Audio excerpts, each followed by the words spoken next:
안녕하세요. 김대영의 혈액사랑 이대서울병원 혈액종양내과 김대영 교수입니다. 오늘은 동종조혈모세포 이식, 즉 동종골수 이식을 하는 과정에서 입원 중에 벌어지는 여러가지 합병증 그리고 거기에 대한 대처 방법에 대해서 설명을 드리겠습니다. 동종조혈모세포 이식은 앞서 제가 설명을 드렸던 것처럼 골수 이식 과정 자체가 일종의 수술이라기보다는 항암치료나 방사선 치료를 하고 난 이후에 주신분에 기증자의 조혈모세포를 주입을 해서 이것이 생착돼서 우리 몸에 있는 조혈모세포를 주신분 기증자의 세포로 바꿔버리는 그런 과정이다. 이렇게 설명을 드렸습니다. 따라서 골수이식, 즉 동종조혈모세포 이식은 부작용 합병증 측면에서는 항암 치료하는 것과 많이 유사한 점도 있고 또 조금 다른 부분도 있습니다. 그래서 먼저 유사한 부분에 대해서 설명을 드려보고 그 다음에 다른 부분을 또 설명을 해드려보겠습니다. 먼저 유사한 부분이라고 하면은요, 대개 항암제가 그렇지만은 이 항암제 투여를 받고 난 이후에 메스껍고 토하는 현상들이 대부분 있게 됩니다. 우리가 골수이식을 할 때 사용하는 약제 중에서 뷰솔판이라는 약이 있는데, 과거에는 이 뷰솔판이라는 약을 먹는 약으로 투여를 해서만 가능했었는데 이제는 주사제로 투여를 하면서 이러한 것들이 많이 좋아지긴 했습니다. 예전에 골수이식을 하셨던 분은 이 뷰솔판을 먹는 알약으로 먹기 위해서 알약을 구토가 나는데도 계속 참고 먹어야 했다고 하셨다는 얘기를 들은 적이 있습니다. 요즘은 먹는 약제 대신 주사제를 사용을 하고 이 주사제가 그래도 먹는 약제에 비해서는 조금 더 투여하기가 쉽기 때문에 덜 하긴 하지만 그래도 이 약을 투여하면서 어느 정도 구역질과 구토, 메스꺼움이 있는 거는 대부분 발생을 합니다. 그래서 이런 것들 막기 위해서 당연히 이제 구토 방지를 투여를 해야 되겠죠. 그리고 이 구토를 실제로 여러분들이 어떻게 예방을 하고 이 기간 동안에 어떻게 해야 되는지에 대해서는 앞서 제가 말씀을 드렸던 동영상 중에 급성백혈병의 구토 예방 방법에 대한 내용들을 참고하십시오. 뭐 간단하게 말씀드리면은 요점은 그겁니다. 되도록 식사를 차갑고 냄새나지 않는 음식으로 드시고, 정 못 먹겠다 이럴 때는 통조림이나 이런 가볍게 드실 수 있는 음식을 드시고, 그래도 못 드실 때는 그냥 굶고 영양제를 투여하는 것도 방법이겠습니다. 그 항암제의 이제 대표적인 부작용 중에서 설사와 점막염, 입이 허는 부작용이 있는데, 이거는 모두 다 우리 항암제 성분들이 우리 몸에서 빨리빨리 자라는 세포들을 공격하기 때문에 일어나는 현상입니다. 그래서 장이 허니까 장에서 흡수를 못하게 돼서 설사를 하고, 입이 허니까 점막염이 생겨서 입이 아프고 음식을 삼킬 수 없는 거죠. 그래서 설사하는 경우에 대해서는 지사제를 투여를 하고, 점막염에 대해서는 가글을 하면서 진통제를 투여하는 방식으로 조절을 하는데, 결국은 시간이 지나면 좋아지기 때문에 그 기간만 넘기면 됩니다.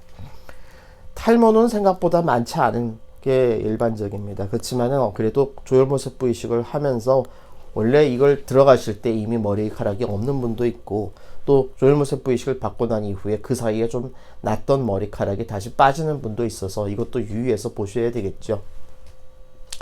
감염은 결국 조혈모세포 이식, 동종골수 이식 뿐 아니라 항암 치료에서도 공통적으로 문제가 되는 합병증인데, 특히 동종조혈모세포 이식에서 더 문제가 되는 이유는 결국 주신분의 조혈모세포가 제대로 자리를 잡게 하기 위해서 우리가 면역 억제제를 쓰는데, 면역이라는 거는 자기와 다른 것을 거부하는 그런 형상이죠. 그래서 생착이 올 때까지 주신분의 조혈모세포가 자리를 잡게 하기 위해서 그 조혈모세포를 거부하는 걸 막기 위한 면역 억제제를 쓰는 순기능도 있지만, 이 면역 억제가 투여가 되면서 우리 몸에 들어올 수 있는 여러 가지 이런 침범하는 이런 병원체들에 대한 좋은 면역도 억제해버리는 효과가 나오게 됩니다. 그래서 이 좋은 면역이 억제가 되다 보니까 평상시보다 훨씬 더 이런 이 병원체에 대한 감염의 위험성이 높아지는 거죠. 항암 치료를 했기 때문에 백혈구도 낮아지고 이러한 우리 몸을 감싸고 있는 장점막, 호흡기 점막 이런 점막들이 전부 다 손상이 되니까 균도 쉽게 들어오는 거죠. 거기에다가 면역 억제제까지 쓰니까 면역을 우리가 통해서 해결할 수 있는 이런 균에 대한 정상적인 면역도 떨어지기 때문에 굉장히 감염이 취약하게 됩니다. 그래서 대부분의 조혈모세포 이식은 반드시 무균실이라고 해서 동종의 경우에는 무균실이라고 해서 전체 공기가 방 안에서 바깥으로만 나가는, 우리가 이것을 양압격리라고 합니다. 그러면은 외부의 공기가 방 안으로 못 들어오게 되겠죠. 그리고 헤파 필터라는 필터를 통해서 공기 속에 들어가 있을 수 있는 여러 가지 곰팡이나 바이러스를 전부 다 제거를 해서 호흡기 감염을 막는 그런 시설에서 진행하게 됩니다. 그래서 무균실에서 진행을 하는 이유가 바로 이런 이유 때문입니다. 그리고 또 이런 균 감염에 대해서 우리가 예방을 하기 위해서 여러 가지 약제를 사용하는데, 세균에 대해서는 항생제, 곰팡이에 대해서는 항진균제, 바이러스에 대해서는 항바이러스제를 투여를 하고, 또 면역 억제가 됐을 때 우리 몸에 있는 균 중에서 폐포자충이라는 균이 있는데, 이게 이 폐렴을 일으킬 수 있는 이 원인균이기 때문에 여기에 대한 예방력도 투여를 합니다. 또 이렇게 투여를 하면서 동시에 중간에 열이 나거나 감염이 의심되는 상황이 생기면은 여기에 대한 약제를 또 투여를 하게 되지요. 자, 그 다음 조혈모세포 이식의 아주 독특한 합병증에 대해서 몇 가지만 소개해 드리겠습니다. 첫째는 우리가 사용하는 약제 중에서 사이톡산이라는 약을 사용할 경우가 있습니다. 이 사이톡산이라는 약은 전통적으로 약제가 들어가면은 혈뇨가 생기거나 방광염을 일으키는 경우가 있습니다. 그래서 이 약을 투여를 할 때는 소변을 많이 보게 하기 위해서 링겔을 많이 투여를 합니다.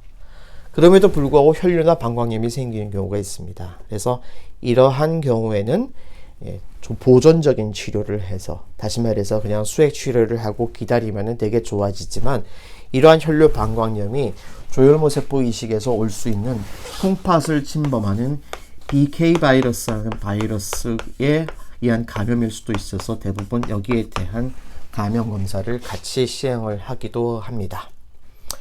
조혈모세포 이식에 대한 약제나 치료 방법이 굉장히 다양하기 때문에 그건 모든 합병증에 대해서 오늘 설명드리기는 사실 쉽지 않고, 저는 일반적으로 제가 우리 병원에서 사용하고 있는 약제를 중심으로 이제 설명을 드리는데, 저희 이대서울병원에서는 이제 골수 이식을 할 때, 동종조혈모세포 이식을 할 때 사용하는 약제 중에서 토끼항체라는 거를 사용하기도 합니다. 이 토끼항체는 토끼에다가 사람의 T림프구를 주입을 해서 이 T림프구가 토끼 몸에 들어갔을 때 생기는 항체를 뽑아낸 겁니다.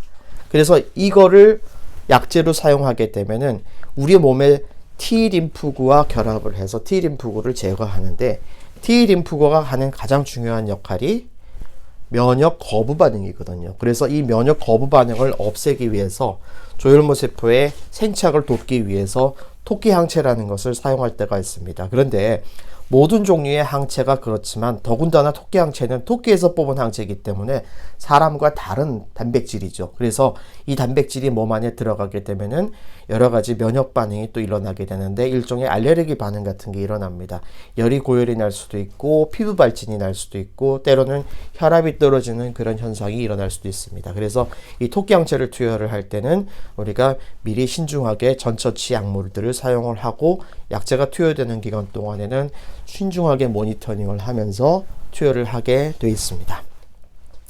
면역 억제제 중에서는 사이클로스포린을 사용하는 병원도 있고, 뭐 다른 약제로는 뭐 FK506 같은 약제를 쓰는 경우도 있고, 뭐 MMF 이런 거를 쓰는 병원도 있습니다. 하지만 저희 병원은 이제 사이클로스포린을 사용하고 있는데, 이 사이클로스포린이라는 약이 면역 억제제이기 때문에 이러한 감염의 위험을 올리는 효과도 있고요. 또 이 자체가 고혈압을 일으킬 수 있고 콩팥 기능을 나쁘게 하는 그런 부작용이 있어서 이러한 혈압이나 콩팥 기능을 잘 보면서 약제의 농도를 조절해서 투여하기도 합니다.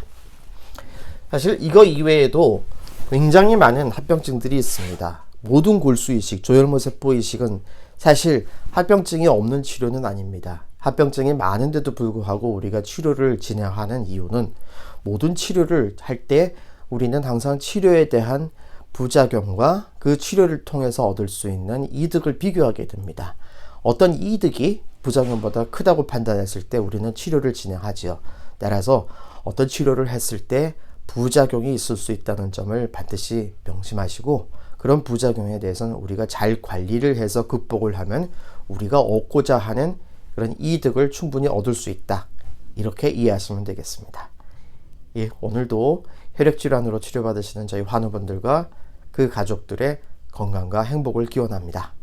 감사합니다.